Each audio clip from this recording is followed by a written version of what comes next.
গোসল ফরজ থাকা অবস্থায় যদি কেউ সাহারি গ্রহণ করে তবে তার রোজাটা হবে কিনা?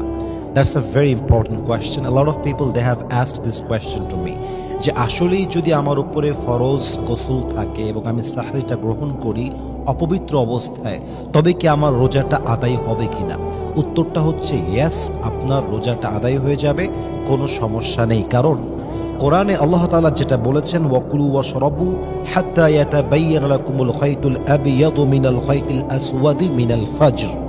এখানে আল্লাহ তাআলা ফজর পর্যন্ত সাহরি গ্রহণ করার পারমিশন দিয়েছেন। এখানে তিনি এই আয়াতে কোনো প্রকার কোনো গোসলের শর্ত কিংবা পবিত্রতার সম্পর্ক অ্যাড করেন নাই, মেনশন করেন নাই। মানে আল্লাহ তাআলা এই বিধানটা দেওয়ার সময় পবিত্রতার কোনো শর্ত আরোপ করেন নাই।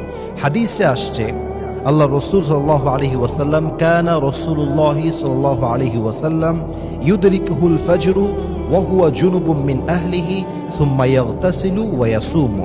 নবী করিম সাল্লাল্লাহু আলাইহি ওয়াসাল্লামের উপরে ফজর আসতো গোসল ফরজ অবস্থায়, এরপর তিনি গোসল করতেন এবং রোজা রাখতেন।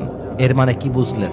এর মানে হলো রোজার সম্পর্ক পবিত্রতার সাথে নয়, রোজার সম্পর্ক হচ্ছে নিয়তের সাথে। তবে হ্যাঁ, আপনি যখন নামাজ আদায় করতে যাবেন আপনাকে মাস্ট গোসল করতেই হবে, কারণ গোসল ছাড়া নামাজ কখনো আদায় হতে পারে।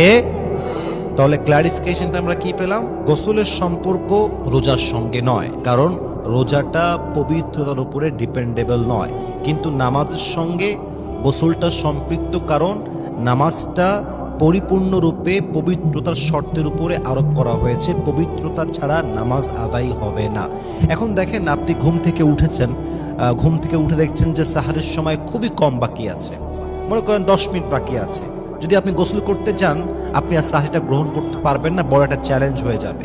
সেক্ষেত্রে উচিত হচ্ছে ফরজ গোসলটা পরে করা, আগে সাহারিটা গ্রহণ করে নেওয়া। আজান হওয়ার পরে গোসল করে নেবেন, বাস ফজরের জন্য রেডি হয়ে যাবেন। বাকি আমার একটা কথা আমি বলতে চাই, সেটা হচ্ছে ইসলামের বিধান বা ইসলামের দেওয়া সবচেয়ে উত্তম পন্থা হচ্ছে ফরজ গোসল যখন হয়ে যাবে তখনই করে নেওয়া। ডোন্ট বি লেট, দেরি করতে যাবেন না। এখন যুবকদের প্রবলেমটা কোথায়? স্বপ্নদোষ হয়েছে, ফজর সময় ঘুম থেকে উঠছে, এখন ঘুম থেকে গোসল করতে লজ্জা লাগে, কারণ বাপ মা দেখবে, এই সেই ঝামেলা, অনেকে ভয় পায়। এটা আসলে লজ্জার কোনো বিষয় নয়, এটা মানুষের নেচার, এটা স্বভাব। আপনি গোসল না করলে আপনার পবিত্রতা আসবে না। আর আসলে সত্য কথা বলতেছে, আমরা সবাই পুরুষ বসে আছি এখানে, অপবিত্র অবস্থায় মনে শান্তি কাজ করে না, একটা অশান্তি লাগে, খিটমিটে লাগে সবার ভিতরে। আসলে এজন্য উচিত হচ্ছে ভাই, মালাকুল মত যে কোনো সময় চলে আসতে পারে, আমরা যেন অপবিত্র হয়ে না মারা যাই, আমরা যেন পবিত্র অবস্থায় মারা যাই। এজন্য ফরজ গোসল যখন হয়ে যাবে সঙ্গে সঙ্গে গোসল করে নেওয়াটাই হচ্ছে সবচেয়ে উত্তম। বাকি রোজাটা আদায় হয়ে যাবে, কোনো সম্পর্ক নেই। রোজা আপনি আদায় করতে পারবেন, স্টার্ট করতে পারবেন, সাহরি গ্রহণ করতে পারবেন, বাট জাস্ট নামাজের পূর্ব মুহূর্তে গোসলটা আদায় করতে হবে।